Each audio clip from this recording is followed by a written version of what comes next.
برحب بحضرتك على شاشة مودرن كرة النهارده، وعايز أعرف من حضرتك ردك على موضوع شيكابالا. هل من الممكن بالفعل يتم معاقبته من خلال الشكوى اللي هيبعتها النادي الأهلي للجبلاء ولا لا؟ اتفضل يا فندم. أولا مساء الخير يعني، وإن شاء الله التوفيق للقناة والعاملين فيها جميعا إن شاء الله. شكرا جزيلا. بالنسبة لموضوع شيكابالا يعني مش عارف، الإعلام بدأ يدفع بيه بصورة يعني مش هادية، صورة صعبة شوية كده وفيها إثارة، نوع من الإثارة. وأنت عارف إن ساعة الواحد لما يكون بيلعب ماتش، إحنا نفسينا لما يكون ساعة ماتش مصر موجودين وقاعدين من جنب الأستاذ كامل أبو علي، إحنا نفسينا فقدنا الوعي ولما جال الجون في آخر لحظات، لأن اللحظة دي بتكون لها رد فعل نفسي علينا بالنسبة للفرحة، التعبير عن الفرحة، وده السبب. يعني موضوع شيكابالا يعني انتهت لجنه الانضباط خلاص، وانا ما اعتقدش ان النادي الاهلي بيحاول يعمل اي تصرف. النادي الاهلي برضه نادي عريق ونادي مبادئ، يعني ما تسرهوش حكايه المشاكل واثاره المشاكل دي، ولكن بيبقى يعني متحفظ، لان العلاقه بيننا وبين النادي الاهلي هي علاقه طيبه ما فيهاش اي نوع من المشاكل ولا اي حاجه. اتمنى ان الموضوع ده ينتهي، يعني ينتهي خالص. يعني مش كل شويه بقى موضوع شيكابالا والنادي الزمالك، شيكابالا والنادي الزمالك، وده عمل حصل وده حصل. يعني انتهينا، خاصه ان ما حصلش. طب ما احنا كنا قاعدين في الماتش المصري واتشتمنا، والنتيجه نقول ان جماهيرنا هي اللي شتمت. واخد بال حضرتك؟ ايوه. فدي امور بتبقى وقتها التصعيد فيها والكلام فيها بيثير المشاكل اكتر. بما ان حضرتك فتحت سيره مباراه الزمالك والنادي المصري، والكلام اللي اتقال على لسان الاستاذ كامل ابو علي رئيس النادي المصري انه هيقدم شكوى، وكمان كلام الكابتن ابراهيم حسن انه هيقدم شكوى ضد لافتات وضد اساءات نادي وجماهير النادي المصري، رد حضرتك ايه يا فندم؟ هل في يعني حل وسط ينهي القصه والازمه؟ وانت نعرف ان حضرتك من الحكماء الحقيقه. يعني هقول لحضرتك حاجه، الاستاذ كامل ابو علي شخصيه ممتازه جدا وراجل هادي، وهو بعد ما قال لي ان انا هقدم شكوى او اقدم شكوى قرر سحب هذه الشكوى. ليه؟ اللي حفظنا احنا علاقتنا بالنادي المصري علاقه قويه جدا وعلاقه وطيده ومن زمان، يعني من زمان حتى وقت الحرب كان احنا لنا دور بالنسبه للنادي المصري والنادي الاسماعيلي هنا في الزمالك.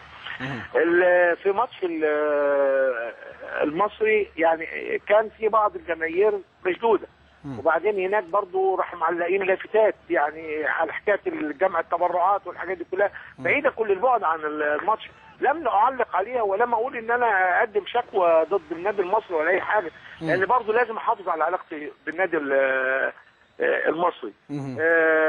ولا كابتن ابراهيم هيقدم شكوى ولا في اي شيء بهذا الوصف، لان احنا برضو او انا شخصيا ومعايا مجلس اداره كلنا لازم نحافظ على علاقتنا بالنادي المصري لانها علاقه دائمه، وما نقدرش ان احنا نفضها بمجرد مباراه واحداث في مباراه. يعني لازم احنا لينا فكر برضو معين ولينا احفاظه. ده كده بادره برضو من الاستاذ كامل ابو علي، قال لا انا سحبت الشكوى بتاعتي وانتهيت منها، واحنا برضو نقول كده. ارجو ان برضو الناس العاقله من الجماهير انها تحاول لم الشمل، بلاش ان احنا نبعد عن بعض، لان مهما كان احنا كلنا مصريين وكلنا بنحب الرياضه وخاصه كره القدم، ونادي المصري ليه تاريخ ونادي الزمالك له تاريخ والنادي الاهلي. لازم ما نحولش التشجيع او الهتافات الى نوع من الاساءه، لانها دي برضه بتسيء. لان دلوقتي القنوات الفضائيه كلها بتطلع كل حاجه وبتقدر تظبط. ده كلام محترم جدا يا سياده المستشار، واعتقد ان حضرتك بكده هتقفل الموضوع اللي اتصار في القصه ديت. لكن سؤالي لحضرتك عن عماد محمد، ولماذا الغيتم اتفاقكم مع نادي بوشهر الايراني وايضا لحسين ياسر محمدي؟ نبتدي الاول بعماد محمد.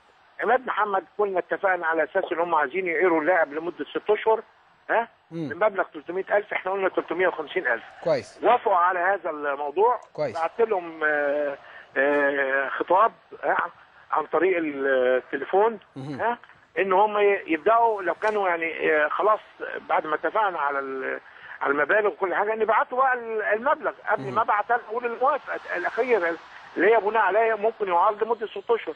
حددنا ميعاد 24 ساعه لوصول المبلغ، ما وصلش المبلغ. حددنا طولنا الميعاد تاني لغايه النهارده الصبح برضه ما وصلش اي حاجه.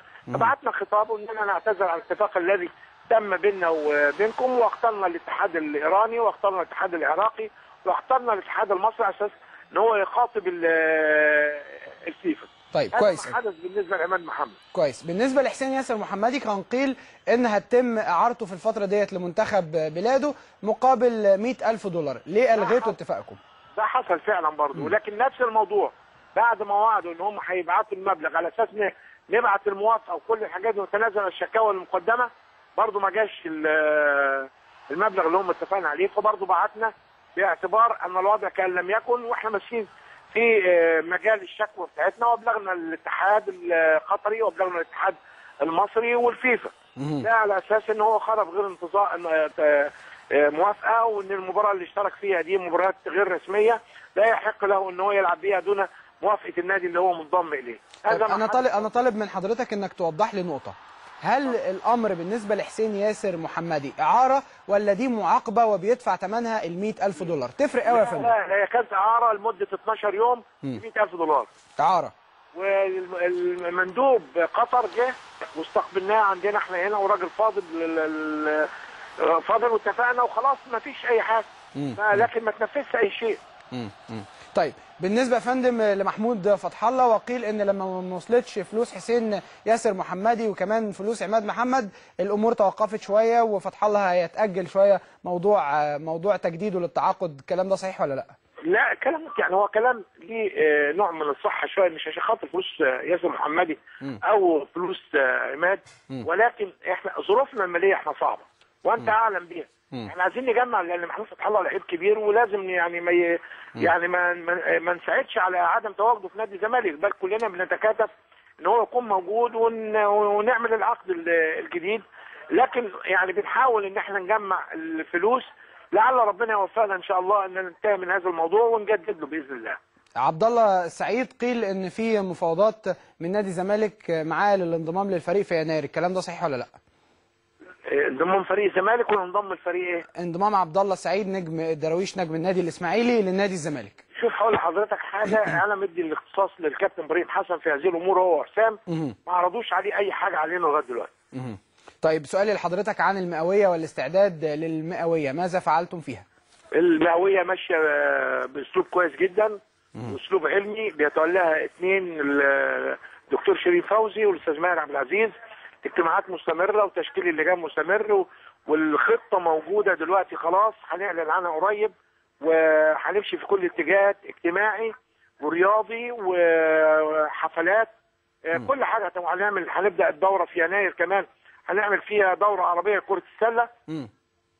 وسمعنا كمان هيبقى فيه دوره هيشارك فيها انديه كبيره جدا زي اليوفنتوس مثلا الايطالي، الكلام ده برضه مظبوط؟ هو نادي واحد اللي احنا هناخده من بره، يعني كان في الراي الاول ان احنا نجيب نادي اوروبي ونادي عربي، لكن اعتقد عشان خاطر الظروف والوقت والمباريات والحاجات دي يكون في مباراه واحده مع فريق اوروبي على مستوى معين.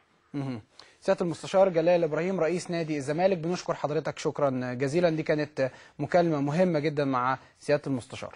خلينا الخص لكم